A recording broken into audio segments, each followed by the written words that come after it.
Morning, good afternoon. Welcome to today's webinar. The deadline is here, navigating forced labor due diligence with the DDRT. A few words of quick housekeeping before we get started. Please use the chat to connect with other attendees. Submit your questions using the Q&A function, and do not forget to download AIAG and Altana's DDRT guide from the resources function. I'm Amy Morgan, Vice President of Trade at Altana, and I will say a few words about how enforcement has changed and why AI-powered deep value chain traceability is essential to meeting today's DDRT requirements. And I am delighted to be joined by Tanya Bolden, Senior Director of Corporate Responsibility at AIAG, who will ground us in what the DDRT is and why it matters. Meghan MacDonald, Vice President of OEM Member Content at MEMA, will be talking about the supplier pain points and challenges. And finally, my colleague Mark Wintermute, Head of OEM Customer Solutions, will show how Altana's technology helps solve what can feel like an impossible task. Next slide, please. So I've spent over 2 decades on every side of customs and trade compliance, and I have never known companies to face the level of uncertainty that we are today. We are operating in the most volatile trade environment that many of us have ever experienced. We've got tariffs and sanctions and geopolitics changing so fast that they could wipe out an entire sourcing strategy overnight. They can render a product line unprofitable or cut off critical inputs without warning. And nowhere are those stakes clearer than enforced labor enforcement, especially in the automotive sector.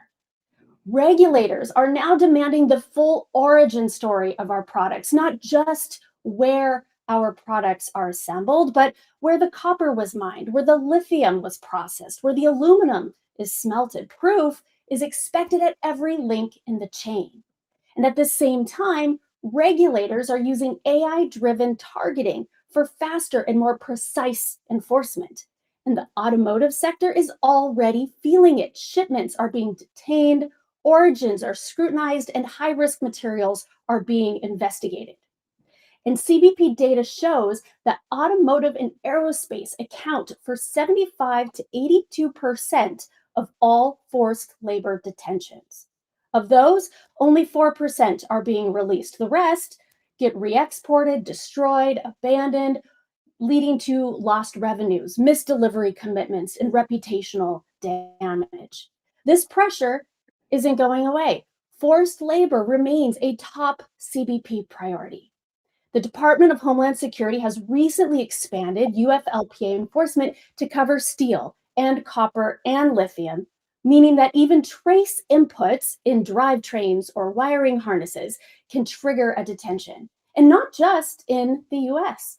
The EU, Canada, Australia are all moving in similar directions. Forced labor enforcement is fast becoming a global standard. Next slide, please. So the game has changed, right? Supplier lists and questionnaires aren't enough. What is required is multi-tier traceability, visibility into our value chains, the flow of materials, transformations, and ownerships that create our products. So where a supply chain tracks the movement of goods, who shipped what to whom, a value chain reveals how a product was created, the inputs, the processes, and the facilities behind it. And that is the proof that regulators are now demanding, not just for forced labor, but for carbon, for deforestation, for conflict minerals, sanctions, tariffs, origin validation, just to name a few. So to many, this sounds like an impossible problem, but fortunately, the technology exists.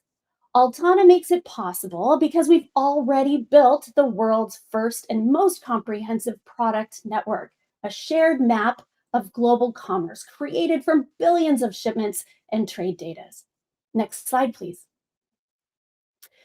That product network is what sets Altana apart. With the most comprehensive view of global supply chains, it reveals your dynamic multi tier value chains. It uncovers hidden relationships, highlights the flows that matter most, and shows you what's happening in real time, deep across your products and tiers.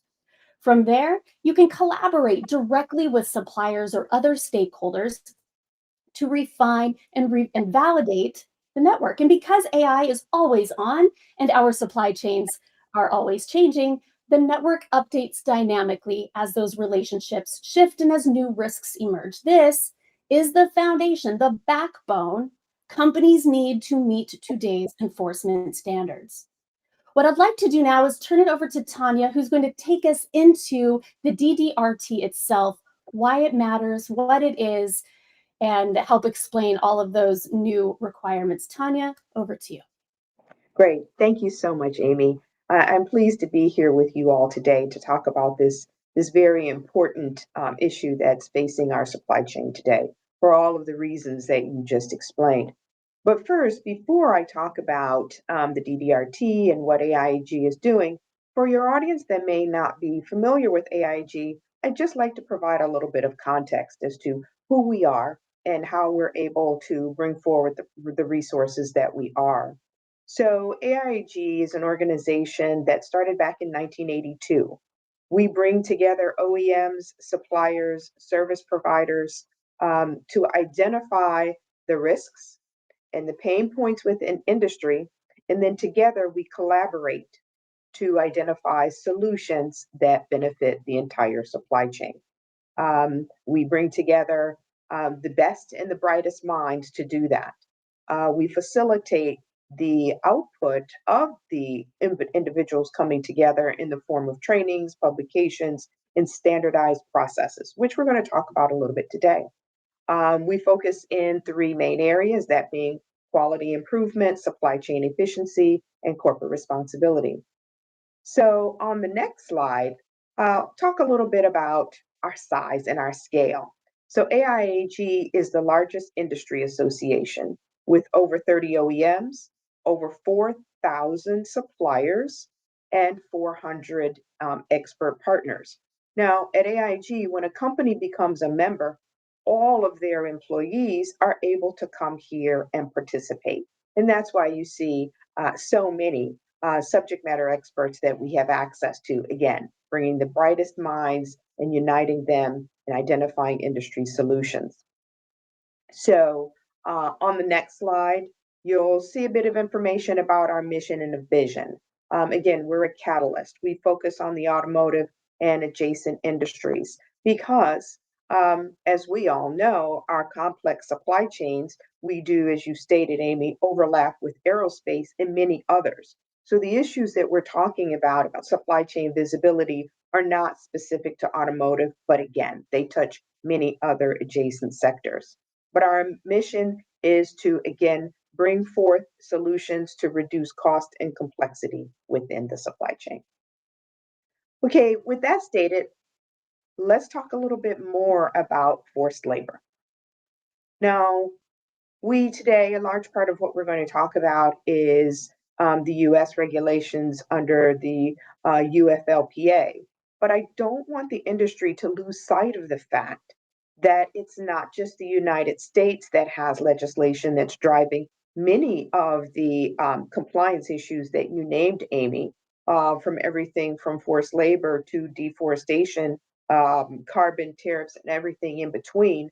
But our supply chains are now trying to navigate these various pieces of legislation that are coming out of the countries you see listed here. Now, the United States has taken somewhat of a different approach.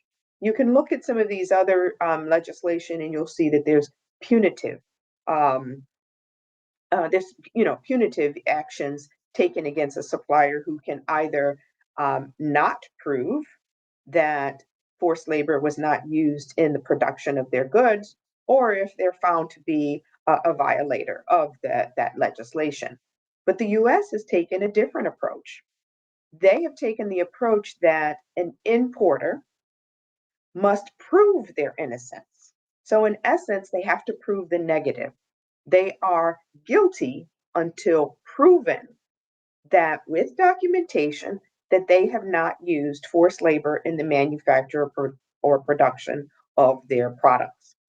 So on the next slide, you'll see information, a little more information about the problem statement and the Uyghur legislation, and more importantly, what AIG and working with our members have come together to provide resources to the supply chain.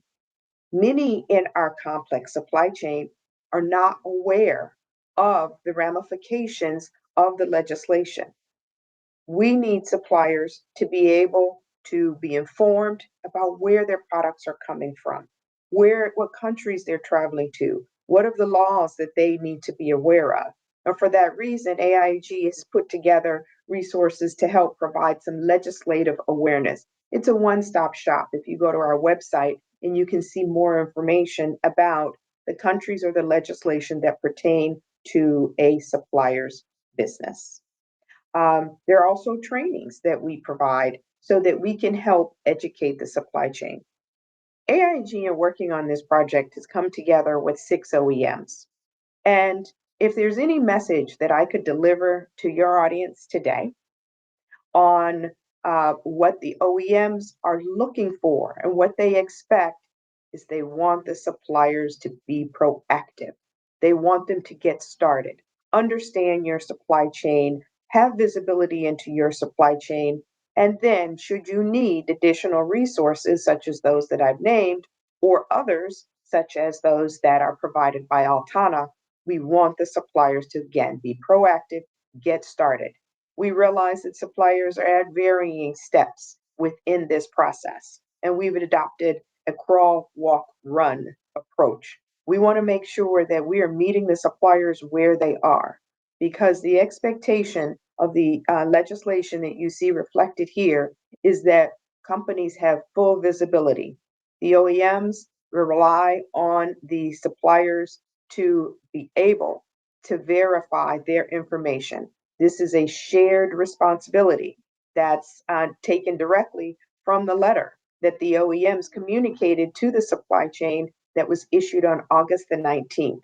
The global vice presidents of purchasing for the 6 OEMs that we are working with, that being Ford, GM, Honda, Nissan, Stellantis, and Toyota, communicate to the suppliers this is a shared responsibility and we need to work on this together, which is why the OEMs have come together. And on the slide you see here on screen, where we reflect those brands that I just listed, but you'll see some of the benefits as to why, because I've received that question. Why are the OEMs coming together and working on this? One, we realize that various approaches only add burden and cost on the supply chain. So the OEMs realized they needed to come together, collaborate on these issues, agree on these issues, and provide a constant message, a consistent message with consistent approaches to the supply chain.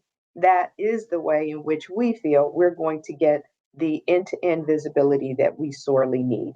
So I've touched upon a few points here. We definitely want to make sure that we as an industry are utilizing the same information that CBP is using. Government is using AI. Government is trying to understand our supply chains, and that is the basis for their expectation that we already understand our supply chains. So we need to utilize the information that they are. Again, I've mentioned that we've identified technology providers such as Altana, because we realize that this is a daunting task. Many of the OEMs are going through some of the same steps that the suppliers are doing or have gone through them already. And that's why they're able to provide best practices and industry guidance. So I think I've touched on all of those points there. On the next slide, I'd like to talk a little bit more about the DDRT. So I've already shared that we are providing legislative awareness. We're providing training. We're identifying the technology partners, such as Altana, that we're working with. But where the OEMs really came together around is the Due Diligence Report Template, also known as the DDRT. This is the common reporting tool that all of the OEMs have aligned on. They created the document. They have agreed to accept that document. They have also developed the document in such a way that suppliers will be able to take that and adapt it so that they can utilize it within their supply chains. So a tier one can implement it, a tier two, and so on can implement it. A consistent template, a consistent format, a consistent approach, a consistent voice. And that is what we are really trying to drive. Now, I've mentioned the technology providers that AIG has partnered with. They utilize the same data that CBP does. But I also want to inform you all that the OEMs are not directing suppliers as to which provider they should use. Again, going back to that crawl, walk, run strategy, we want suppliers to assess their business, identify their needs, and then choose the provider that works best for them. So the requirement in our forced labor due diligence program is the utilization of the DDRT. And that's a core component of the program. Now, on the next slide, you'll see a few other highlights as to what we've factored in to the concept of the DDRT. Again, industry alignment, enhanced compliance by virtue of the ability to cascade the document throughout the supply chain, by mitigating risk. Once a supplier starts to utilize this tool, they will be able to identify where there's risks. That's the first step. Identify the risk, and then you can work to mitigate solutions and identify corrective actions accordingly. And by doing so throughout the supply chain, we gain the transparency and the accountability that is required, and again, the reporting automation with the single tool. So that's a high level overview of the program, why the OEMs have come together, what they foresee as the benefit, and more details on the DDRT. Happy to answer more questions at that point. So next, I will turn it over to Meghan. Thanks so much. Oh. I just wanted to give Meghan an introduction and kind of bridge the gap between the excellent grounding that Tanya just gave and what in who AIAG is and what the DDRT is and why it's so critical.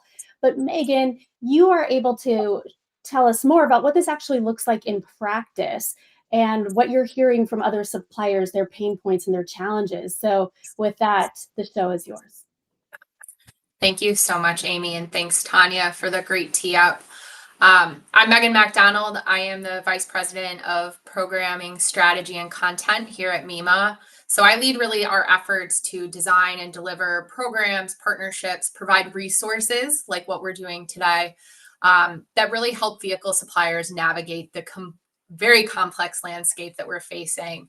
So from regulatory compliance and topics like we'll discuss today with the DDRT to innovation and strategic planning, MEMA is really working to ensure that our supplier members have access to the knowledge and tools that they need. So that said, I will bring perspective together with AIAG from the supplier voice. So let's talk just briefly what MEMA is. So we are the Vehicle Supplier Association. We represent vehicle suppliers both on the OE and the aftermarket side. Our mission is very straightforward, but very powerful. We really exist to champion the business interests of vehicle suppliers to create profitable growth. So when we strongly believe that when suppliers succeed, the entire mobility ecosystem moves forward. And that's really the core behind everything that we do. So at MEMA, we're working with suppliers, policymakers, and partners to try to anticipate change and provide actionable tools to ensure that as an industry, we don't only adapt, but we stay competitive. So I believe that both Tanya and Amy had mentioned that we need to be proactive, and that's exactly what we're trying to help suppliers position themselves as. So why MEMA and AIAG together, we're really trying to streamline access to resources, including targeted education and training from partners like Altana that you'll hear today. We're trying to really create and build transparency to reduce reporting fatigue. I cannot say that phrase enough. Reporting fatigue, I think, is what many suppliers are feeling right now. And really, we need to get to a point where we can stay ahead of the evolving global regulations so that we can move from this place of compliance pressure to really a proactive capability building across the entire supply chain. So if we move to the next slide, this is really just touching upon what some of these pain points are. So suppliers are somewhat just caught in between a rock and a hard place. Many tier ones don't have visibility beyond their immediate suppliers. So as you continue to get deeper into the value chain, you're oftentimes finding black holes. On top of that, they're drowning in duplicative requests from multiple OEM customers, and maybe if they're lower levels in the tiers, perhaps also from their vendors as well. And the reporting burden is real and exhausting. I think that all of us have probably lived through conflict mineral reporting, sustainability reporting, supplier diversity reporting. Now we're being asked to do trade and tariff reporting, and here's another report. However, I think that the great work of AIAG with their OEM partners are helping to ease that burden. Some of the other feedback that we're hearing from suppliers is especially global suppliers, and I think we have a question in the chat about this, but there's so many different regulations and each regulation wants something different. So we can get into this tailspin, figuring out of what compliance looks like on a global scale and then what the differences are regionally. So it's important that forums like this exist to be able to address these. And then let's not forget about the fact that smaller suppliers simply don't have compliance teams or subject matter experts. They're resource strapped, and just it creates a much higher level of complexity to be able to address all of this. Finally, if suppliers have expressed a lot of worry around if they admit risks or if they seek support from an OEM, they fear that they may lose business. They may create more of a culture of silence than transparency. And I think that forums like this are a great opportunity, and MEMA together with AIAG serve as a platform to be able to raise these concerns and elevate them, because I think, as it was mentioned before, as an industry, we need to create some certainty within the uncertain. And a great way to do that is through creating more transparency. So if we move to the next page, we talked a little bit about, so what are the challenges that we're facing, but what are some of the solutions and how can we go ahead and get started? So we really just start to move the needle. Step one is mapping with your direct supplier. Altana is a great resource. We've been working with Altana at MEMA for since the beginning of the year to really help educate on the trade and tariff side. This is another great extension of the Altana tool. But really, if you need to start with getting some of your information together, getting your data in order, seeing what you do have, and then seeing where you need help from outside parties. That brings me to the fact, don't recreate the wheel. Standardized tools exist. These platforms exist. AIAG and MEMA both have many groups of collaboration to come together and be able to ultimately define what are some of these common problems. I love Tanya talks about problem statements all the time, but let's identify what the next problem statement is and how we solve it together, because each of us recreating the wheel just creates more burden and cost on the supply chain. So after you've started to determine what your tool set is, what data you do have and what data you don't have, really prioritize where the risks are hottest, which regions and commodities carry higher exposure within your value chain, and really use that to where you exert your energy on creating solutions. And I think that it's important to note that this only works if we all look at each other as partners. And I know through many of the discussions that we have had at MEMA with many of the OEMs whom Tanya is working with, it's recognized that this is a significant burden and that this is a tall ask, and that in order to be successful, we need to partner together. So really work to see how can we identify where there are gaps in your reporting, and how can it be framed as a continuous improvement journey, not necessarily pass and fail. So back to this concern of, not wanting to have silence, but raise your concerns. I think the OEMs are open to helping. Altana is open to helping. MEMA and AIAG want to identify these common problem statements.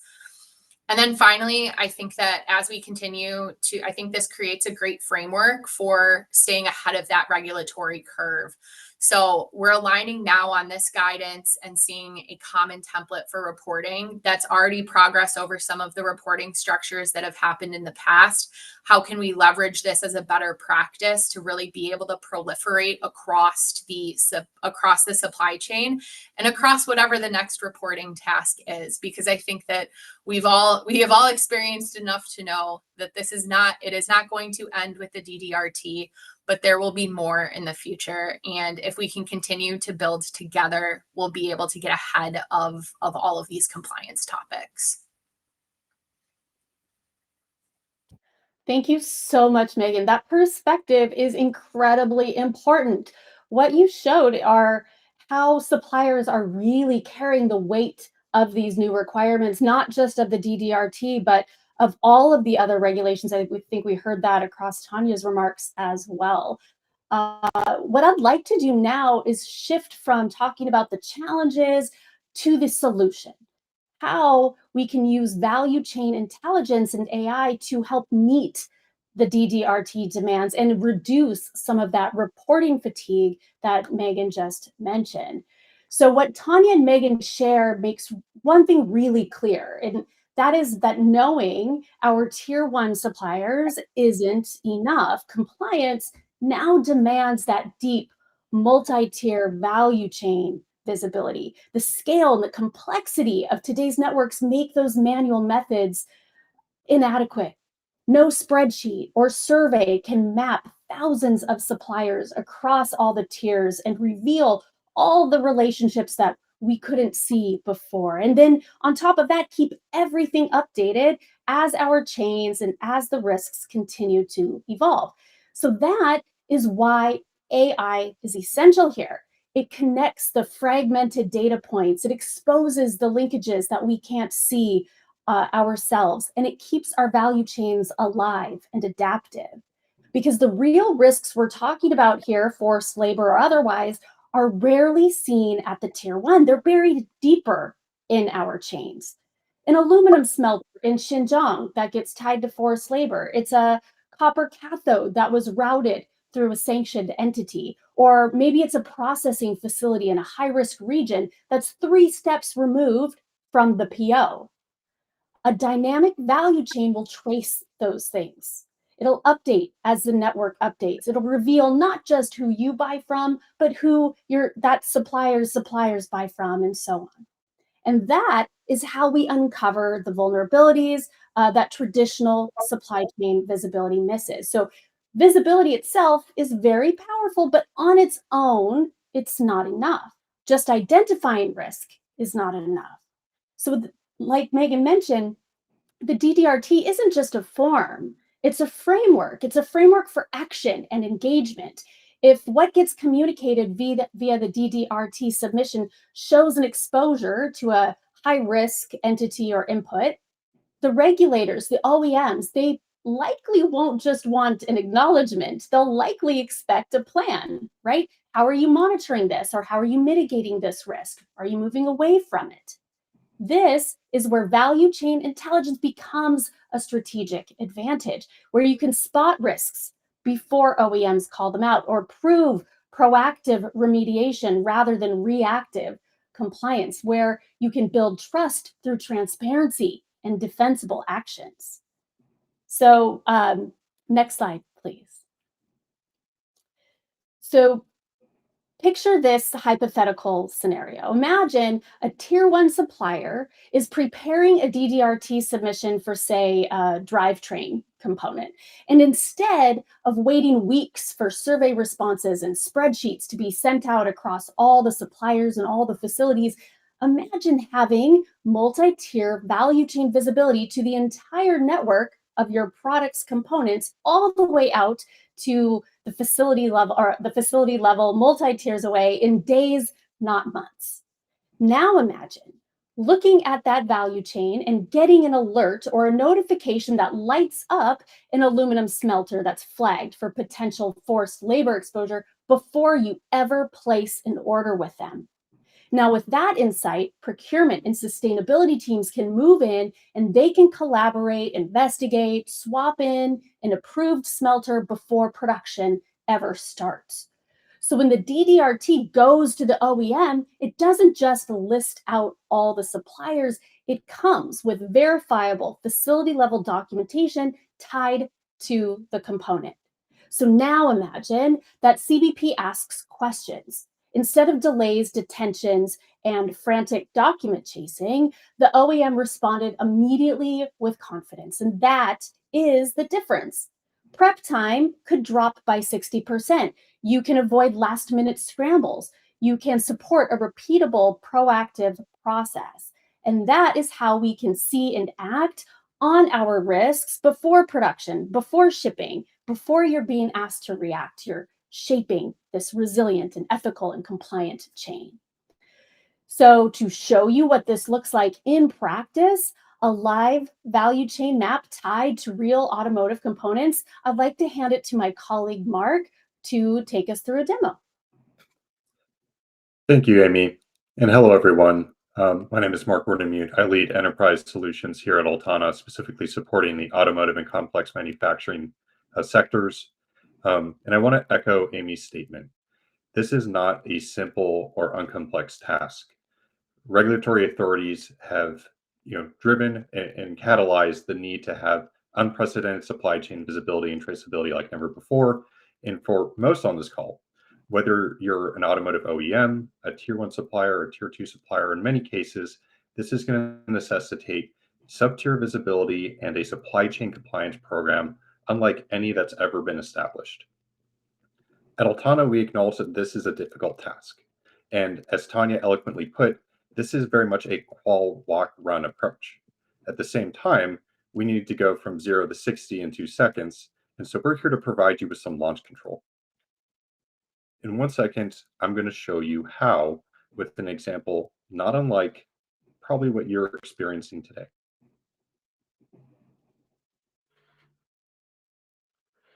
All right. So here's a hypothetical automotive customer. Today, or automotive manufacturer, or a potential customer of Altana, they know the parts and materials that they are responsible for manufacturing. They have a nuanced part and product catalog. They've broken them out by commodity groups. They understand the finished vehicles that they supply these parts for, the lines that they support, and they have a deep understanding of their tier 1 suppliers themselves.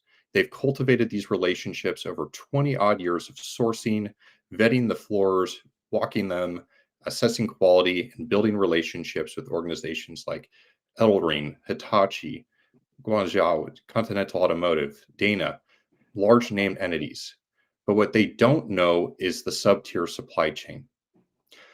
Amy mentioned it, and I wish I could show it to you live, but on the back end, this information has been linked to the Altana product network, enabling an organization that just knew that they sourced from Hitachi, specifically from a manufacturing site in this industrial park in Mexico, to understand where deeper within the supply chain, Hitachi is actually sourcing the steel and aluminum that they are using to fabricate body chassis components, reinforcing brackets, shoulder bolts, and other like materials, as well as also more complex materials such as electronic control units, modules, regulatory systems, fuel pumps, and others. Once this has been set up, which has been done in a matter of weeks, the organization is now able to get a deeper understanding of where, say, source materials and parts come from, such as those steel and aluminum sources that might be coming from Japan, might be coming from Korea, Mexico, or China, and being able to trace that back to their tier 1. And as example here, we're going to look at POSCO, a notable steel manufacturer based in Korea that is also one of the largest international distributors. we can see how POSCO International Corporation in Korea is actually going to be pouring, casting, milling, and then shipping different cold and hot rolled steel to their site within Mexico. Now, this is not a small set of transactions, so it's a bit to load, but we can see that this POSCO Mexico site, actually based out here in Korea, is going to be receiving all manner of different types of hot rolled, cold rolled, pressed steel of high volumes and weights. And it's actually this site within Mexico that is supplying Ventilier, who is going to be our actual source manufacturer, who's doing the pressing, further cutting, CNCing, that is then going to roll into our front suspension linkage. So we now have visibility into the source or raw materials components. And in this case, there's no concern of forced labor. We can execute this visibility all day long, but we now need to put into practice a program. So we need to identify where within these supply chains that have been linked into the or surfaced from the Altana product network, forced labor might appear. And today, compliance analysts, compliance managers, responsible sourcing managers operate within Altana, now linked in to the product network, revealing within their catalog where their sub-tier suppliers that might have some relationship to forced labor, either due to operating in, around, or being affiliated with an organization operating within the Xinjiang region, or that potentially, and worrisome, may have ties to entities named on the Uyghur Forced Labor Entity List. In this case, this is a view not unlike most compliance managers. They're going to have a set of suppliers that have been identified as within scope, and they'll have the ability to go explore the transactions and ties that have folded them into their value chain, and that tie an organization like Hunan Oiha, which is going to be providing electrolytic capacitors to an organization like Vallejo, who's going to be using them for electric diode assemblies utilized in, say, the universal signal unit or tail light that they're manufacturing for OEMs.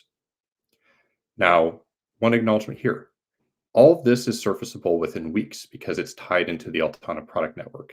And AI has gone through, groomed, curated, and then authenticated the transactions that are part of this value chain.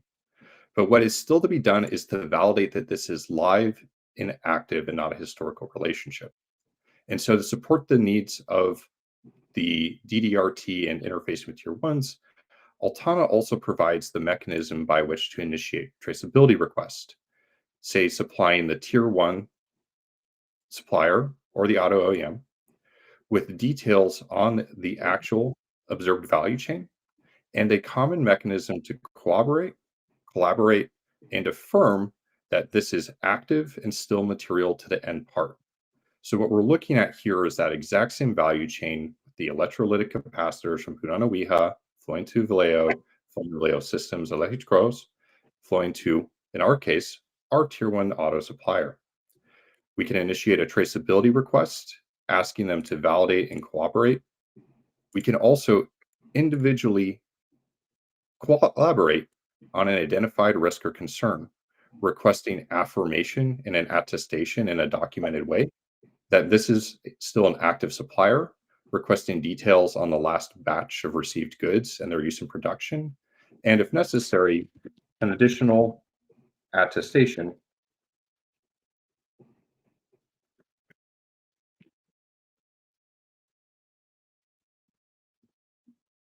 that the goods may have reached the final site of production or been used in the final product of production. Once this has been confirmed, this information is incorporated back into the value chain network. The compliance manager can affirm and validate that this is in fact a reviewed risk, and based on the determination of recency of material shipments, how they've been used in the end product, make a determination of, is this still active? Are parts affected? And how should you report this out in the DDRT? Having done that, this is now all auto-populated into a staging platform or staging form that can then be narrowed down to a specific customer, can be focused on specific risk criteria, and then pre-populated into the DDRT format for immediate and easy export to the requesting OEM.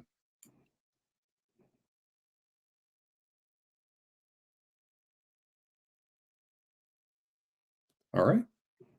Thanks, Mark. Hopefully that should provide those new to the DDRT into this process a little bit of ease that this, while at first it seems like a daunting mountain to climb, is one where we can give you a foothold and a little bit of a leg up as we reach the summit. Mark, thank you so much. I love that demo. And like you said, complying with the DDRT can feel like that impossible task. But what I hope we've just shown is that we've proven that it is possible. It can be done, and it can be done in a way that builds resilience and compliance and trust rather than panic. And the companies that survive in this current moment and thrive in whatever comes next won't be those who throw the most headcount at the problem, the most spreadsheets at the problem. They will be the ones who use the same tools that the regulators are using, that the OEMs are using, that AI-powered value chain intelligence to move beyond just collecting the data. They'll strengthen their collaboration, not just with their suppliers, but with their service providers, with the regulators, with the OEMs, to prevent disruptions before they ever happen. And I believe that companies who embrace this intelligence and this collaboration, this accountability, they will set the standard.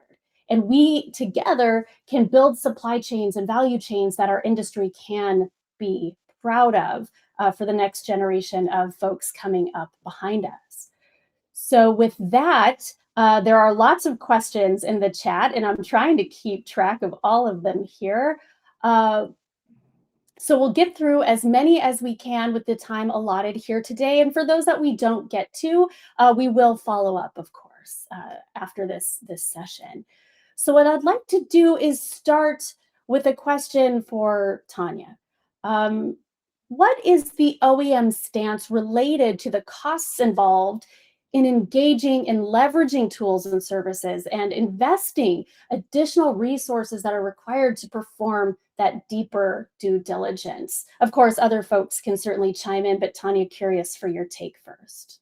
Okay, wonderful. Thank you. I did notice that question listed there.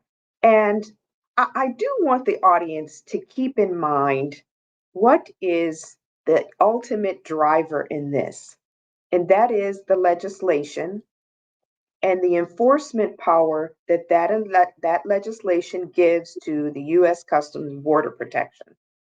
Now, if or when CBP issues a notice of detention, companies have 30 days, 1 month, to prove that their goods did not utilize forced labor in the manufacture or production. And as Amy stated at the top of the call, if a company cannot prove that, those goods are either destroyed or returned to their previous destination or their previous point of shipping. All of that, whether it's the 30-day period or not, that is going to delay your contractual obligation to your customer to deliver goods. So the OEMs, by coming together and working on this program, are trying to help companies be proactive such that they, should they face that situation, be able to proceed with business because they have done their due diligence. So the OEM stance on this issue is it's something that they are subject to, that being the legislation, as well as all importers. And it becomes a cost of a company doing their due diligence to meet their contractual obligations. Hopefully that answers that question. It was a great answer from my perspective. Would anybody else like to weigh in? Excellent. I think you've got it covered, Tanya. Thank you. Another question over here, I'd like to direct Mark to you. The question is, to my knowledge, none of the AI supply chain mapping tools like Altana will give you 100% certainty on your supply chain because they can only identify transactions between suppliers through customs data. It won't tell you on a part basis whose parts are in yours all the way down. Is there any work being done to get the technology to do this at a part by part level? Also, how does this work for parts that don't cross borders and therefore don't enter customs data sites? Yeah, that's a good question, and I can't speak for service providers broadly, but with Altana, about 50% of our data is proprietary data is garnered through first party relationships with logistics providers, which is to say the dynamics of cross-border movements actually aren't pertinent because we're looking at site-to-site flows that may be intra-country, cross-country, cross multiple borders, or otherwise. And so that enables a degree of visibility that's previously not possible or not available through, say, public documents like customs declarations or published bills of lading. The other element here is that with transaction level details, while fundamentally everything will be probabilistic, we live in the age of AI, which is to say that we can take advantage of goods descriptions, part numbers, and deep lexicons of relationships to affirm this is a highly likely input based on timing, known, I'd say, kind of, component material data sheets, and like to say of all that's been observed, this is the small subset of really what would or could possibly go in. And then, of course, there is always the element of trust but verify. And that's why we've invested heavily in the collaboration element, helping springboard the conversation so that you can go forward to your supplier and not say, what is the relationship or what is the part, but rather say, we understand these are the three components that you procured on this date. Two of these we know for sure are going to be used in, say, the fabrication of this PCB board utilized for our dash display. But what about this third one? And you can engage your network and collaborate across industry to come to a fully confident conclusion. So thank you for that question. Yeah, it's a great answer. Wow, so many questions. The next question in the queue here is some customers are requiring extreme levels of detail in supply chain mapping, down to the level of providing evidence of shipment documentation from mine level all the way through our supply chain. So far, we've found this to be an impossible task. How can we address this? Well, I'll chime in with my 2 cents saying I really hope that the demo helped prove that it is possible to do this. It is possible to use AI-powered intelligence to make this less of an impossible task. But I'd like Meghan, if you could weigh in on this question, and perhaps Mark, you as well. That back to that impossible task, how can we address this component? Curious for your take. Yeah, most definitely. Well, I think you hit the nail on the head. Leveraging existing tools, and I think it's understood that at this point, while they can get you very far, they may not get you the entire way. But I think that's the point in which, back to my original comment around partnership and collaboration, we need to be able to be transparent with your OEM, or if you're a lower tier, with your maybe tier one, about where are you hitting a roadblock and how can you perhaps overcome that. I think that, it's progress, not perfection right now.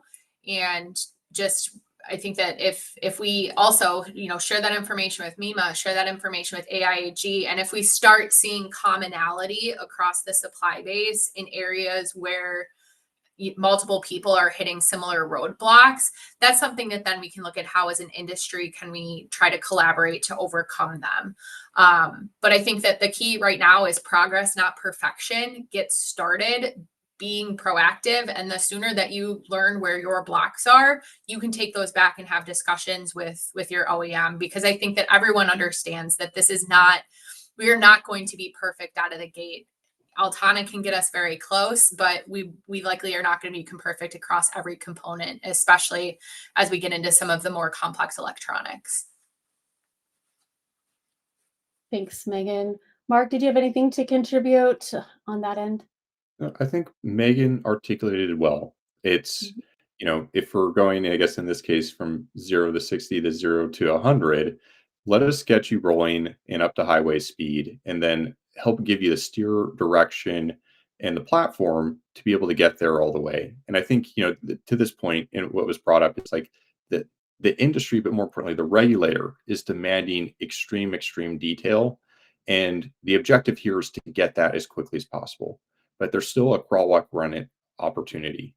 So we can get the practice in place, we can get the visibility, we can initiate the traceability, and we can begin to collaborate, focusing on those highest priority items, and then rolling into complete supply chain visibility and traceability in time as industry evolves.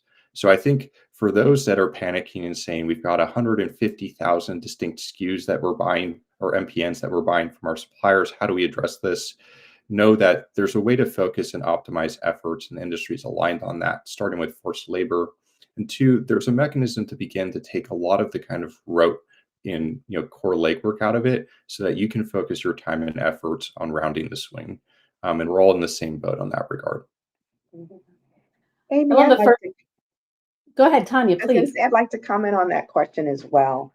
When I look at this question, it leads me to think about now 15 years ago when conflict minerals legislation was enacted.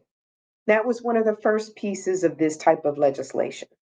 I was early in my career here at AIAG then, and I heard some of the same comments. We can't do it. There's no way we can do it.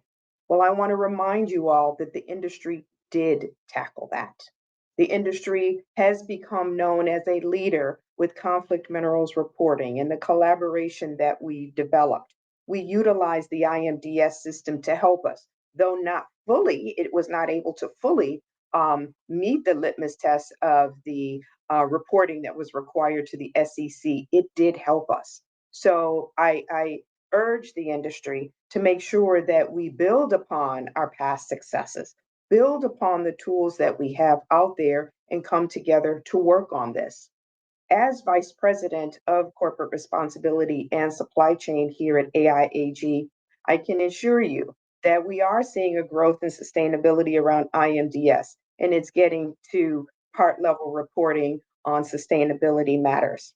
I also am responsible for our responsible materials initiatives, and I can tell you that there's plenty more legislation, many of it coming out of Europe, that is intertwining compliance around human rights, carbon, deforestation, and many other factors. So it is incumbent upon us to make sure that we have the visibility in the supply chain. It's an expectation by others, and that's something that we have to rise to the occasion. We've done it once, and I'm confident the industry can do it again.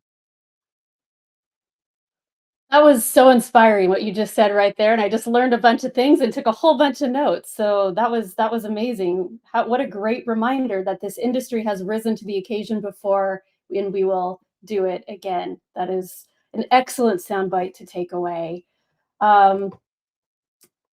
Well, now we're going to switch again to tell a totally different question. I hate to deviate from that great high note there, but next question, and I think Mark, this one's probably for you. How does the validation piece work if the tier end supplier does not have access or a user license to Altana? Oh, quite simply, there is a freemium version where any supplier of yours can create a profile, have it authenticated, and log into the system to collaborate with you, benefit from the value chain insights that you have that are part of their own supply chain, and work to further validate, upload documentation, and corroborate what you're seeing, or potentially invalidate and enrich it with new information that was previously not available to you. So they needn't be an Altana customer, but they can still work and support you and even take advantage of the product network. Thanks, Mark. Okay, now I'm doing that thing where I'm like, which questions did we answer? Which ones didn't we answer? Um, okay. Okay, I think since we still have some time, we have time for this one. I believe this question is probably for you, Tanya, maybe Tanya and Meghan both.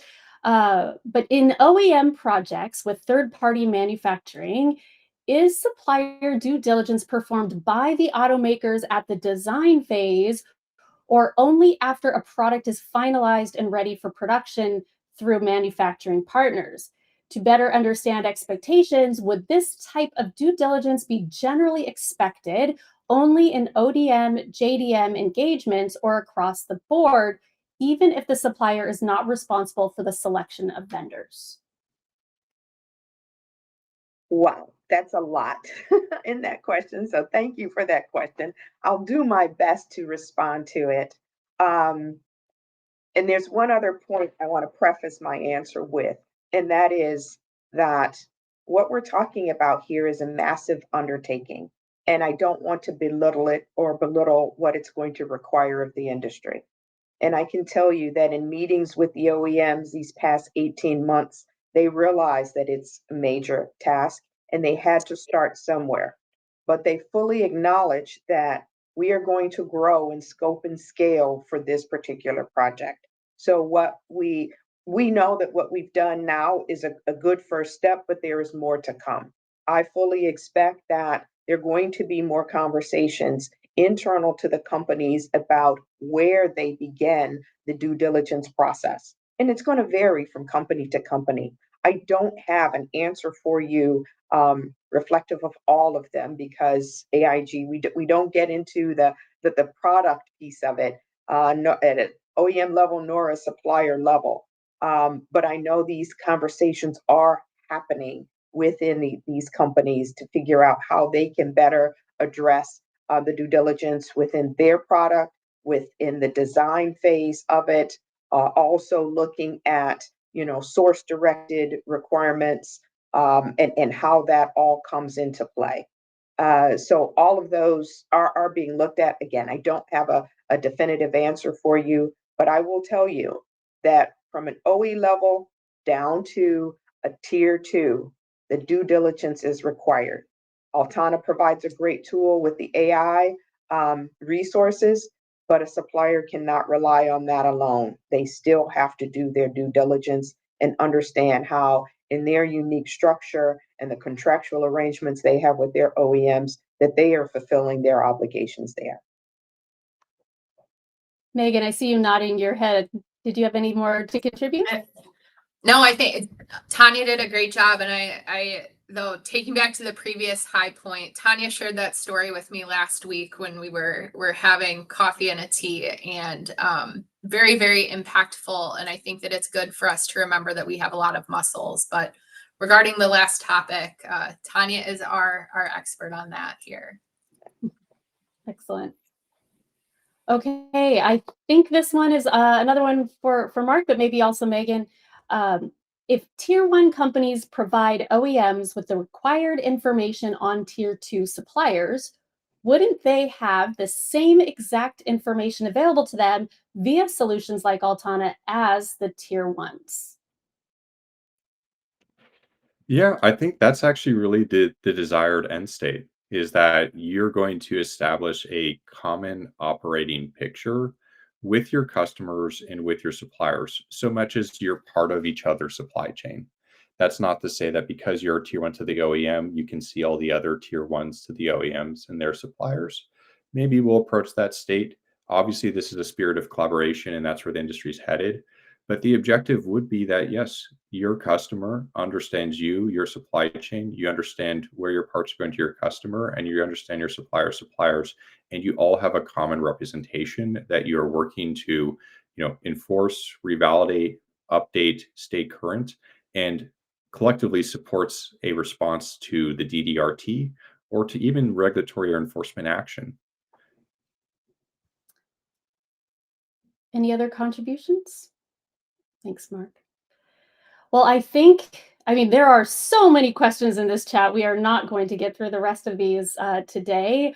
So we'll follow up with the rest. But I want to thank everyone, thank each of the panelists, thank the audience for taking their time to participate today. This is a timely topic. It is a tough time for all of us, all of you in particular. So I think we're all here to be resources to help everyone succeed in this moment. So thank you for joining today. And thank you to my panelists and all the guests. Thank you.